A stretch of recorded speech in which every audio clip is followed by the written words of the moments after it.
ফিতর আদায় করা হচ্ছে ওয়াজিব, কারণ সহিহ বুখারীর বর্ণনায় এসেছে, আব্দুল্লাহ ইবনে ওমর রাদিয়াল্লাহু তাআলা আনহু বলেন, ফারাদা রাসূলুল্লাহ সাল্লাল্লাহু আলাইহি ওয়াসাল্লাম যাকাতাল ফিতর। আল্লাহ রাসূল সাল্লাল্লাহু আলাইহি ওয়াসাল্লাম সাদাকাতুল ফিতরকে এটা ফারাদা শব্দ ব্যবহার করেছেন, মানে আবশ্যক, দিতেই হবে আপনাকে। আপনার যদি সামর্থ্য থাকে এটা আদায় করতেই হবে। এটা সাধারণ কোনো দান সাদাকা নয়, এটা সাদাকাতুল ফিতর, এটা আপনাকে আদায় করতে হবে। ফারাদা শব্দ ব্যবহার করেছেন, মানে এটা খুবই গুরুত্বপূর্ণ, এটা ওয়াজিব। তাহলে সাদাকাতুল ফিতর আদায় করার হুকুম হচ্ছে ওয়াজিব। এবার আমরা জানবো যে কেন এটা দিতে হয়, কেন আমরা সাদাকাতুল ফিতর আদায় করব। সুনানে আবু দাউদের একটি হাদিসে সাদাকাতুল ফিতর আদায়ের দুইটি সিগনিফিকেন্স উল্লেখ করা হয়েছে। দুইটি কারণে সাদাকাতুল ফিতর দিতে হয়। এক হচ্ছে তুহরাতান লিস-সাইমি মিনাল লাগবি ওয়ার রাফাস। আমরা রোজা রাখতে যেভাবে রোজাটা রাখার দরকার ছিল, আমরা হয়তো অনেকে সেভাবে রোজাটা রাখতে পারিনি। আমরা কেউ হয়তো মিথ্যা কথা বলে ফেলেছি, কেউ হয়তো অন্যের গীবত করে ফেলেছি। এগুলো আল্লাহ মাফ করে দিয়ে যাতে রোজাটাকে আল্লাহ তাআলা ভালোভাবে কবুল করে নেন, এজন্য তুহরাতান লিস-সাইম, রোজাদারদেরকে পবিত্র করবার জন্য এই সাদাকাতুল ফিতরকে ওয়াজিব করা হয়েছে। 2 নম্বর সিগনিফিকেন্স হচ্ছে ওয়া তু'মাতান লিল মাসাকিন, মিসকিনদেরকে খাবার দেওয়ার জন্য। সাদাকাতুল ফিতরের উদ্দেশ্য হচ্ছে ঈদের দিন যাতে কোনো গরিব মিসকিন না খেয়ে না থাকে, তাদের মুখে যেন হাসি থাকে, তাদের বাসায় যেন খাবার থাকে, এই জন্য সাদাকাতুল ফিতরকে ওয়াজিব করা হয়েছে।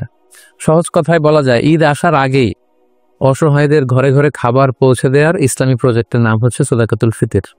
অর্থাৎ ঈদের দিন যাতে মানুষের ঘরে ঘরে তাদের দৌড়াতে না হয়, এজন্য ঈদ আসার আগেই যেন তাদের ঘরে আমরা খাবার পৌঁছে দিই, এই প্রজেক্টের নাম হচ্ছে সাদাকাতুল ফিতর। এবং ঈদের দিন এটা হচ্ছে দিয়াফাতুল্লাহ, ঈদের দিন সবাই আল্লাহ তাআলার মেহমান, এজন্য ঈদের দিনে রোজা রাখা হারাম। তো ঈদের দিনে যেদিন আমরা সবাই আল্লাহর মেহমান, আমরা ঘরে পায়েস খাবো, ফিরনি খাবো, পোলাও খাবো, মাংস খাবো, আর আমাদের অসহায় সুবিধা বঞ্চিত গরিব মানুষগুলো কিছুই খাবে না, এটার নাম ইসলাম নয়। তাই ইসলাম চেয়েছে ঈদ আসার আগে তাদের ঘরে যেন ঈদের আনন্দ পৌঁছে যায়, এবং সেটার নামই হচ্ছে সাদাকাতুল ফিতর। এই সাদাকাতুল ফিতর কার জন্য ওয়াজিব? আল্লাহর হাবিব সাল্লাল্লাহু আলাইহি ওয়াসাল্লাম বলেছেন, মুসলমানদের মধ্য থেকে সামর্থ্যবান সবার জন্য এটা ওয়াজিব। সহিহ বুখারীতে এসেছে, আব্দুল্লাহ ইবনে ওমর রাদিয়াল্লাহু তাআলা আনহু বর্ণনা করেন যে আল্লাহ রাসূল সাল্লাল্লাহু আলাইহি ওয়াসাল্লাম সাদাকাতুল ফিতরকে ওয়াজিব করেছেন আলাল আবদি ওয়াল হুররি ওয়াল যাকারি ওয়াল উনসা ওয়াস সগীরি ওয়াল কাবীরি মিনাল মুসলিমিন। অর্থাৎ মুসলমানদের মধ্যে থেকে স্বাধীন কিংবা আজাদ করা দাস কিংবা ছোট বড় নারী পুরুষ সবার উপর এটা ওয়াজিব, যারই সামর্থ্য আছে তাকে দিতে হবে। এমন না যে আপনি প্রাপ্তবয়স্ক, আপনি আর আপনার স্ত্রী, এই দুইজনের সাদাকাতুল ফিতর আপনি আদায় করলেন, আপনার ছোট ছোট ছেলে মেয়েদের সাদাকাতুল ফিতর আদায় করলেন না, না, এমনটা করা যাবে না। সবার, আপনার ঘরে যদি 6 মাসের ছোট্ট দুধ খায় এরকম বাচ্চাও থাকে, সেই বাচ্চার পক্ষ থেকেও আপনি সাদাকাতুল ফিতর আদায় করে দিবেন। যিনি ঘরের কর্তা ব্যক্তি আছেন আপনি আদায় করবেন, বাবা আদায় করবে কিংবা বড় ভাই আদায় করে দিবে। অর্থাৎ সবার পক্ষ থেকে এটাকে আদায় করতে হয়। কখন আদায় করবেন? এটা একেবারে রমাদানে একেবারে শেষের দিকে, ঈদের 1-2 দিন আগ থেকে, অর্থাৎ এখন থেকে। বাংলাদেশে গতকাল 27শে রমাদান কদর আমরা কাটিয়েছি, মালয়েশিয়াতে আমাদের 28তম রোজা চলছে। তো এজন্য এখন খুব মোক্ষম সময় সাদাকাতুল ফিতর আদায় করে দেয়ার। আল্লাহর হাবিব সাল্লাল্লাহু আলাইহি ওয়াসাল্লাম সুনানে আবু দাউদের হাদিসে তিনি বলেছেন যে মান আদ্দাহা ক্বাবলা সলাতি ফাহিয়া যাকাতুন মাকবুলা ওয়া মান আদ্দাহা বা'দা সলা ফাহিয়া সাদাকাতুন মিনাস সাদাকাত।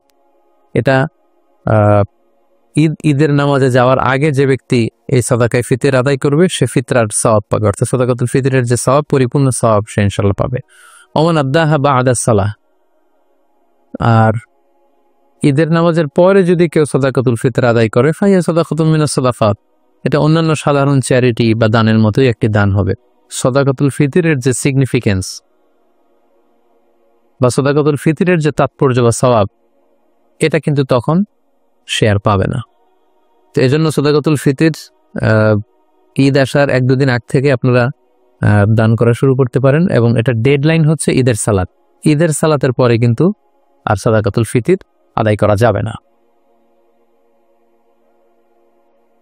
তাহলে সম্মানিত শুধু আমরা জানলাম যে কখন কাদের উপর সাদাকাতুল ফিতর আদায় করা ওয়াজিব হয়। এবারে আমরা জানবো কি দিয়ে সাদাকাতুল ফিতর আদায় করব। হাদিস সাদাকাতুল ফিতরের সম্পর্কিত যে হাদিসগুলো আছে, এই হাদিসগুলো যদি আমরা পর্যালোচনা করি তাহলে দেখব যে খাবার দিয়ে আদায়ের কথা বলা হয়েছে।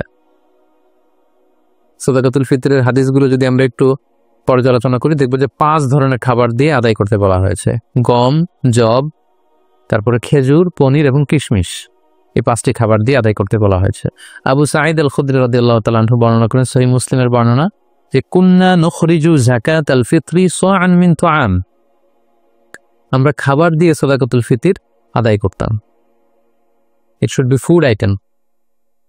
এবং সে খাবারগুলো কি ছিল আমরা বলেছি যে গম, যব, খেজুর, পনির এবং কিশমিশ। কতটুকু পরিমাণ আদায় করতে হবে? 1 সা। 1 সাতে কতটুকু? আমরা কৃষিজ সম্পদের জাকাত বা ফসলের জাকাতের আলোচনা আমরা বলেছি যে 1 সার পরিমাণ কত, এ নিয়ে অনেক মতভেদ আছে। কেউ বলেছেন 2 কেজি 40 গ্রাম, কেউ বলেছেন 2 কেজি 400 গ্রাম, 600 গ্রাম, 3 কেজি এবং সর্বোচ্চ হানাফি মাযহাবে যেটা সাজেস্ট করা হয় 3 কেজি 300 গ্রাম পর্যন্ত কিন্তু মতামত আছে। তো আমরা এখানে এটাই সাজেস্ট করলাম যে 3 কেজি 300 গ্রাম পরিমাণ খাবার আপনি সাদাকাতুল ফিতর হিসেবে দিয়ে দিবেন। আমাদের বাংলাদেশে যেহেতু প্রধান খাবার হচ্ছে ভাত, মানে চাল, আপনি চাল দিয়ে আদায় করলে এটা ফুড আইটেমের অন্তর্ভুক্ত। সো খুব সুন্দরভাবে আপনার সাদাকাতুল ফিতর আদায় হয়ে যাবে ইনশাআল্লাহুল আজিজ। 1 সা পরিমাণ চাল।